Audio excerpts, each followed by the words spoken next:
I think about managing your money as kind of like exercising. It's like some people really love exercising and they would just do it anyway, and they get the health benefit of something that they like to do.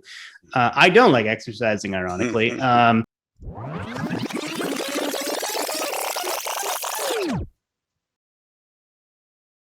All right, everybody, welcome back to the Richer Geek Podcast. Today, we welcome Joe DiSanto. Hey there, folks. Yeah, it's I love your website, your business name, Play Louder. Because that's I think what all of us want to do. We work hard, but we also want to play hard, play louder, have fun. And exactly. Today, we're just going to talk about a little bit how you help people afford that type of lifestyle, as far as how can they retire with having a lot more money, still with raising families and all of that. But anyway, Sure. Before we dive into that, how you doing, Joe? Doing great. Thanks for having me on, Mike. I appreciate it. Now, going over your website and your bio, you've done a lot at a very young age. Thanks. So tell me about, everyone's always curious about Hollywood and all that fun stuff. So tell us a little bit about who you are. Yeah. Well, I'm Joe DiSanto. I'm a Virgo. I am a Virgo, actually. And that's partly what makes the doing a lot by a young age, have happened. Virgos are like pretty fastidious people. But yeah, I'm currently what I call semi-retired, and I work as a consultant, being a CFO for small businesses and one family office, and then also essentially a business manager for higher income, higher net worth individuals. But I didn't always do this. I feel like I'm in a sense more like maybe your audience members are in the position they're in. Whether they own businesses or not, I was out there, just doing my career. Making some money and trying my best to figure out how to make the most of the money I was making, keep the most of it, turn that into more money so that I could eventually retire. And I always had a hope of an earlier retirement. And luckily I managed to get to that a little bit earlier than even I expected, which is great. And now I try to share that information and my knowledge with both my clients and also anybody who's interested through my website, playlouder.com. But what I was doing is owning, eventually I got to the point of owning a business in the post-production industry in Los Angeles, or Hollywood, as you mentioned. And we actually had post-production and production. And we grew, my partners and I started the company when I was about 30, and we grew it till about 30, a little over 30 employees, full-time employees. In our height, when we were producing what my bio describes, our Emmy-winning television show that we produced, we had about 60 people that year. But what we would do is work for the commercial industry, making television commercials, also the film and television industries, so making television shows and feature films. And, for your audience who's not too familiar with that business or what post-production is, when you're making any one of those things, commercial or feature or television show, first you start with production. You go out and shoot it, and you get it in the can, as they say. And back in the day, you were shooting film, and the film came in cans. You would load it in the camera, and then you'd take it out in like a dark bag and put it back in the can. And that's where that got it in the can came from. Well, now it's pretty much got it on the hard drive. But after you shoot the content, whatever you're doing, it's just raw material. And you go into the editing process, the creative editing process, and you actually put it together as it was intended to be. And then after editing, you go through all these other processes like color correction and sound design and sound mixing and visual effects work and all that. And then you produce a final, well, it used to be a tape, and now it's a file, and you deliver that to wherever it needs to go, whether that be a studio or an ad agency or whatever. So I, worked my way up in the post-production industry. I actually, ironically, was a photography major in college and was always kind of into math and art. And I ended up getting into photography because it was kind of like a good combination of a technical art form. Working with cameras and dark rooms and sort of a technical process. And then naturally that, led me into doing digital imaging and Photoshop and all that sort of stuff. And then when I got out of college, I managed to find the post-production industry, which I oddly, I didn't know much about. I kind of thought I was going to be like a photographer's assistant and actually go the route of being a photographer. But I found the post-production industry, which is essentially video, instead of just still images, and worked my way up. And eventually, my partners and I kind of hopped out on our own and started our own company. But this was we started the company in 2006. So at that time, and even today, for a service business like post-production, you actually need a location, you need an office, you need space, you need, amenities, you need, and honestly, post-production in Los Angeles and New York and the big markets, it's half the work that you do, but it's also part hospitality.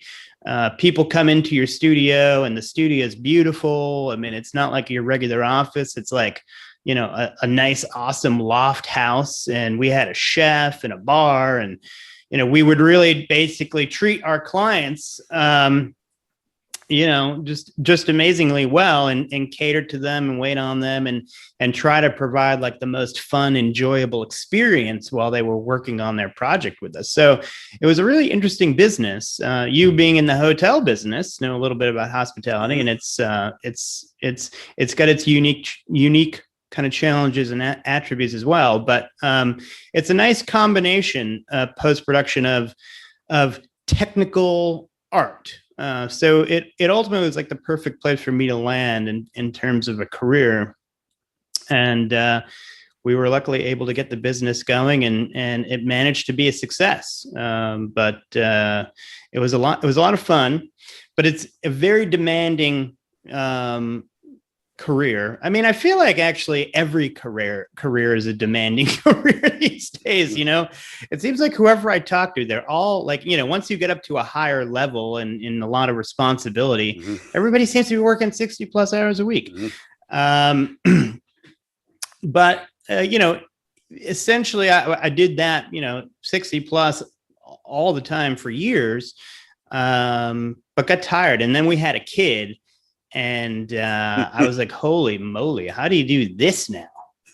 That's crazy. Kids take up a lot of time, as it turns out. So my wife and I sort of decided to reevaluate our whole situation, and we sold on of our business. My partners graciously cashed me out, and we moved to Florida, where we could essentially have, lower overhead and hopefully work less so that we could spend more time with our son.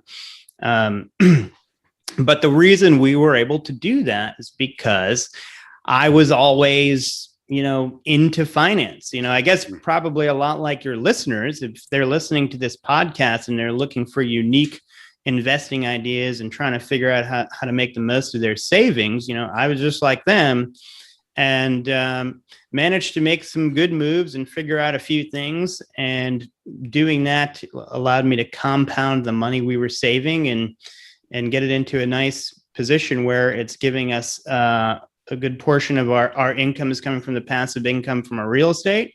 And so I really only need to work part-time and kind of cover my monthly expenses now, beyond what the passive income doesn't cover. So it's pretty awesome. I'm pretty psyched. I feel like, it was no accident, but you set out doing this stuff and you don't really know how well you're going to do. You just have to do your best, and hopefully you get some good breaks, which I have to say I did, particularly in the real estate category. And here we are today. Now I'm on your podcast, sharing whatever value I can. So now you've decided to have this website. You've decided to pay it forward a little bit. Playlouder.com is a website that does what? You Yeah. So my motto is work smarter, plan better, play louder. And I feel like that's what I've tried to do and have been able to do and am doing. Now I'm enjoying a lot more free time uh, now that I'm in this position. But what the website does, my website really is a blog, and basically I'm just giving all sorts of information, my own information from my life and what I've learned over the years, just away for free. Whoever wants to read it, I'm sharing all of my thoughts and all the stuff I've cobbled together. So that's the website. Now, I also, though, get paid now to manage people's money and be the CFO of businesses as well. So I'm like basically a part-time CFO and business consultant. I have about a half a dozen clients, some of which are actually creative companies in Los Angeles, old friends of mine who also own companies. Now I have some other kinds of companies as well. And I really just manage their money, help them make better business decisions. All the things that a CFO would do. I help them a lot with tax planning and, those sorts of things. But what ended up happening is, I started managing the money of some of the owners as well, because what I kind of preach as to my clients is that, especially the business owners, it's like, hey, yeah, your business is one thing, but your money enters your life and your business. And it really only becomes meaningful when it's like in your savings account, you know what I mean? And it's actually your money in the bank. If you own a business and you spend most of the money in the business, you don't take home much. Well, what's the point of that? So I really started to educate people that you gotta actually take the business bookkeeping and the business financial management and apply those same principles to your personal life and really do personal bookkeeping, personal financial management, and look at it as one whole system. And, it essentially involves just the same things that you would do when you're running a solid business. It's like you're financially prudent. You look at how you're making money. If you're making money, what's the best money you're making, i.e. all your best income sources, stuff like that. You really do have to be tax efficient. You have to really spend some time figure out how you can utilize your business status and real estate investments to be more tax efficient. You really have to do, in my opinion, the bookkeeping for your business, but also for your personal life. So tracking your income and expenses, really having good data and knowing that you are doing a good job and you're being prudent with your money. And then you have to figure out how you're going to invest those savings. It's like keep as much of the money as you're making while also enjoying your life. I was never really a super frugal person, to be honest, but I was smart about my money, and then I spent money on things that were important to me, and I didn't waste money on stuff that didn't matter to me. And then figuring out what's the best way to invest those savings so that they're growing and really working as hard as they can for you while you're continuing to do your day job. And hopefully, those investments are going to advance you to what I like to call the promised land, or some version of retirement sooner than later. And people use the word, I think when sometimes they use the word retirement, especially to younger people, that it's just, that's something they're not thinking about. Like, I don't know, it's like it's too far off in the distance. It's too abstract. But a lot of young people, especially in the blog sphere, that I blog a lot and I kind of have friends in that realm. The FIRE movement is a pretty serious thing. Financial independence, retire early. So a lot of people now are really talking about it more as financial independence. It's essentially getting off the hamster wheel, so to speak, whether that be a golden hamster wheel or not. Sometimes I would call my life in LA the golden hamster wheel. And basically, kind of taking back your time and being able to do more of what you want, whatever that might be in a day. And it doesn't always mean not working or not working at anything at all and just like golfing all day or something like that. But it means you having more choices about what you can do with your time. And you don't get there by accident. And, I've been surprised as I've been doing this consulting work and learning more about other people's finances and how other people manage their money and stuff. And realizing that most of the time they're just not managing their money. I mean, they're just not putting much time or effort or energy to it. And these are smart, successful people that do make a lot of money, they're professionals or they're business owners, and they just don't have the time or the interest. That's the other key component. I think about managing your money as kind of like exercising. It's like some people really love exercising and they would just do it anyway, and they get the health benefit of something that they like to do. I don't like exercising, ironically, but I like, financial things. I like managing my money. I like learning about investments. I like investing money. I like that whole process. So for me, it was always kind of fun, and me being naturally inquisitive on a topic that I enjoy. But for others, it's just the last thing that they want to do. And combine that with limited time, because like I said, as you get more responsibility in this world and the job, the hours go up, they don't go down, and the finances fall by the wayside. But you really do, I think, leave a lot of money on the table, and which ultimately translates into just more years of work. Okay. I always think of money you don't save, you could have, and money you don't make from investments that you should have been in. You're not just not making money, you're just tacking more years of work onto the end of your life. And ironically, I liken that to the tax bracket system. It's like, it's funny, the more money you make, the more taxes you pay, right? Because you graduate into this, there's a graduated system of taxes, but it's like you're tacking more work onto the end of your life, where you're really not going to be wanting to do more work. Like at that point, you know what I mean? Like at 60 plus, you're just like, I'm just tired, and you're like, I got to work 10 more years now because I didn't feel like doing my finances or figuring out what to invest in. And I know, hopefully, for your audience, if they're looking at your podcast, they're engaging in this kind of thing, and they're seeking out investments. So maybe I'm preaching to the choir, but I have some folks. I actually also just do some coaching, like individual people will find me through my website, and they'll book some time with me, and I help them get set up with Quickener, and I help them figure out what they're doing with their money, and I just kind of act as like a personal trainer for their money.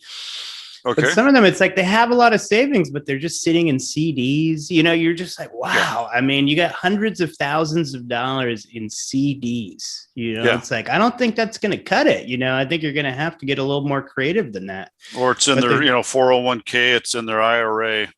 And so I try to help people, I guess, in some sense, I help people identify a lot of the things that the folks that come on your podcast talking about. And you've really had some interesting, great guests that, are really experts in their niche and in their product. And there's just, it really is a great wealth of info. So congratulations on collecting some great opportunities for people. Thank you. Yeah. And, once our listeners, or once they get into real estate, once they start getting into, all of a sudden they're getting all these other different tax documents, from these syndicators or from these general partners and things like that. And they know that they need to do something. So it's nice that you want to pay it forward a little bit. And, I'm looking on your site and some of the courses, if how to incorporate businesses, some personal budgeting basics, so you do a plethora of the beginner type stuff on how you can analyze real estate. And, by the way, everyone, these are free courses, those 3 that I talked about. And then you can actually get into, let's talk a little bit, the financial independence roadmap and things like that. Yeah. So kind of the stuff on my site, and even just what I talk to my clients about, are like the 3 pillars I call of success with this is being business minded, which could mean, hopefully owning a business. If not that, maybe being an independent consultant. If not that, even trying to be more entrepreneurial at your regular job if you can. But owning a business, is pretty important in a variety of ways. So hence the course there on incorporating and that, right? The next pillar is being financially prudent. You really have to pay attention to your income and expense and, get the most out of the money that you're making. And, so you can get that invested. And Mhm. that's the personal finance component and just doing personal bookkeeping. And then the last pillar is, investment focused or investing focused and really figuring out how am I going to get the best return I can on my investable savings, right? So my courses, essentially speak to those three pillars, and most of my content inevitably filters down to those three pillars. But the personal roadmap thing is the concept of really just mapping out your whole roadmap to retirement, because I think people are on this trip to, like, people often don't consider what they're doing throughout their lives in saving. Everyone kind of knows, all right, I need to save, I need to invest. Okay, I'm going to figure it out. Maybe I put 10% of my money to it, but they don't really think about why they're doing that and how it's going to play out, 30 years from now. And that's part of the problem. It's like I say to people, it's like you going on a road trip and you have no map and you don't exactly know where you're going, so it's like, I guess that could be fun. The irony is that could be really fun if, like, you just got out of college or whatever, just want to have a good time. But yeah, for 1 year, generally it's good to know which roads you should be on, when you're going to a destination. So you can map that out, it's like it's not that hard. So that course there, it inevitably goes into like a longer paid course if people are interested in that. And I have all these, spreadsheets and stuff, but I really walk people through how to think about where they're going, what their retirement's going to look like, and calculate how much money they're going to need to save and how much return they're going to need to get on those savings, so that they can actually reach, the number they're going to need to do their retirement. And nobody does this, well, maybe the FIRE people do it. But it's not hard to do. And it's so eye-opening. And I think so crucial to, like, really get your average person, like, kicked into gear about taking it seriously, because you can't get time back. You can't get that compounding of time back. Yep. And that's the tough part, where I'll talk to business owners and they're like late 40s and they just have not saved, they're just starting to think about it now. They're like, well, I'm getting tired, this is, I don't think I can do this forever, but I haven't saved that much, and it's not that they've saved nothing, they might have a few $100,000, even 500 plus, but it's like, it's going to cost you a little bit more than that, to certainly to maintain the lifestyle maybe they have today. Right. Mm-hmm. So it's like, you want to do that math, and it's not hard. So that course is really just designed to get people and help them to do that math and see what their goal is, and then, chart a course to get there. Now the business, I think a lot of people would be shocked because it's so easy to throw numbers out. You sit there and say, you know what, I want to have $5 million by the time I retire, and I want to retire at the age of 55. You start going backwards and you're like, okay, crap. Yeah. I mean, I honestly, I do think a lot of people don't do it because they're scared to do it. They don't want to know. They don't want to know the results of the calculations. It might be a little bit of a bummer. And it's more fun spending the money right now, competing with the Joneses. I'd rather have that $100,000 car, but then you calculate, it's like, if you got a $50,000 car and you put that $50,000 into something that earns some interest, it's just a different way of thinking, isn't it? It is. I mean, I look at the investments like assets, like a car, just different kind of asset that's cooler, in my opinion, and it also generates money for you. It's like, wow, that's the kind of hobby I want. I want to collect those things. But but what it also does is it helps you to say, okay, well, if I need to make more, I really got to take that seriously. How do I go do that? And I think it just changes your mindset to being more entrepreneurial, and even at your regular job, it's like, I always say to people, in that case, because not every career allows you to go do a business, so I say, if you can do a business, not only do you get the benefit hopefully making more money, controlling your income, controlling your time. And whether or not you work a lot at the business, you do control your time. So you can spend some time during the days working on figuring out those investments and various things like that. You just have a lot more flexibility as a business owner, but you also get the tremendous tax benefits of being a business owner. And it is unfortunate, for people in their career that they just can't do a business, because it's too much to start or it's too hard or whatever. The W-2 employee does, unfortunately, on a percentage basis, pay the most tax. And, it really kind of does, hamstring them. So I say, well, if you can convert some of your work into a consulting gig where you can, ideally get incorporated, I think that's the best thing to do. But even if you're just making money 1099, you're going to get some of those tax benefits, and being tax efficient through business ownership and also real estate ownership really can produce a ton more savings for you. And then you invest that savings in either more real estate or stocks or whatever else. But that is kind of like the secret fourth pillar. I have to say, is like, just doing your best to be tax efficient and then taking those extra savings, obviously, and putting them to work for you. So it's like if they are kind of W-2 and it's more about, okay, well, how can you make more money? Do you need to leave your job and do a diagonal move? Where can you go in your career currently? Like, what is the job that you can actually see at your place of office that if you get in that position, how much money you're going to be making? If there's nothing above you, or if it's not looking good, I mean, it's as serious as you need to rethink what you're doing. It's like, and again, I think sometimes this is pretty heavy and it's a lot to consider for people, so I understand that, but I always feel like you got to know the real facts and then you got to adjust and make good maneuvers because it's your life and your potential retirement, Yeah. One thing I don't like is you have all these people that they're up in arms because all of us entrepreneurs, it's not that we're not paying taxes, because we are paying taxes, but we get a lot of depreciations and write-offs and things like that. So I hate it immediately when they say, well, you guys don't pay taxes.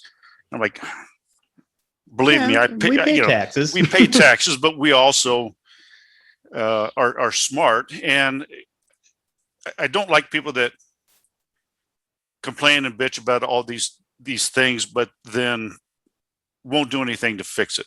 Yeah, exactly. Okay, quit bitching to me about it. Change your lifestyle. Change whether you do passive income investments or go into business yourself. There are ways that you can also save, with your income, by doing depreciations and write-offs, so you can not owe as much taxes. Yeah. I mean, the tax component's, so important that if you're going to do something on the side, you should orient it towards getting tax benefits. I mean, I don't, why the tax code is the way it is. I mean, I just suspect that it's because the people who run this country are very wealthy and they own real estate and they own businesses. So they make the rules so that the rules benefit them. So, you can complain about that, or you can just learn the rules and do your best to get in the game in that sense. And I think you should, and I think you need to actually, if you're going to get to where you want to go. Now, one thing I will say about the FIRE movement, which is an important factor, like a lot of the FIRE movement is about being frugal, and just you spend way less money, so you need less. You can save more and you need less, and it's not just about saving more today. If the lower you reduce your cost of living in this retirement phase, the less you will need, because you won't need to have your investments produce as much money. So that is a way that, you can get closer and get further along by saving. If making more money is obviously always a hard challenge, it's a hard challenge for everybody. So you can be proactive on the saving and the financial prudency part as well. That's well within everybody's control immediately. And most people, are not doing anything on that front at all. They don't even track any of their expenses in the in some kind of computer program or whatever. And a spreadsheet or just, some budgeting app and doing it, kind of half-ass, that's not good enough. You're lying to yourself.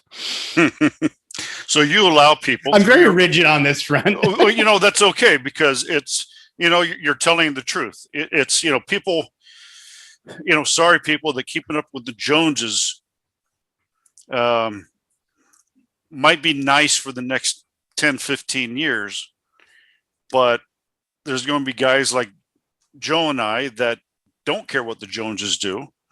And we're going to be 55, 60, and we're the ones that's going to be sipping the Mai Tais, and you're still going to be working because you have all of these expenses, where my house is going to be paid off because I don't need a bigger house every 5 years. Yep. Okay. My house is fine. My cars are actually through the business because I own a business. So it's a business expense. So how can I not have any personal costs? And minimize my personal costs, and that's what Joseph and I are talking about. It's something that needs to be talked about, and I know, Joe, that you, through your website, playlouder.com, can help people and work these types of issues and get a foundation established for our listeners. So everyone, if you are interested, Joseph knows what he's talking about. He knows how to help you. It is a big task, especially if you didn't see your parents go through it. You don't have any mentors or advisors that are showing you how to do this. It's extremely important, because in a blink of an eye, you're going to be as old as I am and not have anything to show for it except for expenses.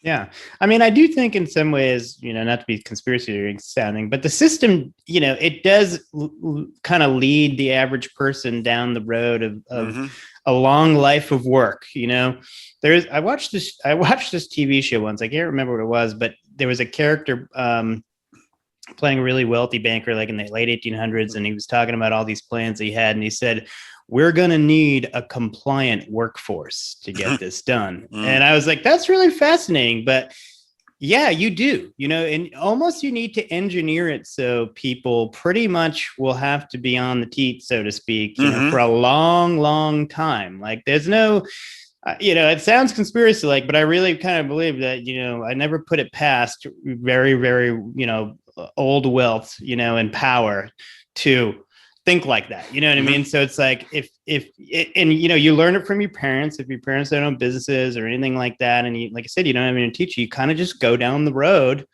that your parents and the system sort of lay out, right. and it's just, the irony is that, like, that road, you pay the most tax on percentage basis, whether that's fair or not, I don't know, but it's something I can do about it, and it's like, you get sold all this stuff along the way so that you're always got a monthly payment, and, and it's like, it just drives you into this forever, hamster wheel cycle. And I think that does benefit a lot of very rich, powerful, wealthy people. It's like they need people to be in that position, so that they're reliant on the job. That sounds crazy. I've never actually really verbalized that on a podcast before, probably because people would think I'm nuts, but I don't know. I'm like, probably sounds right. I feel like, but sure. Who knows, Yeah.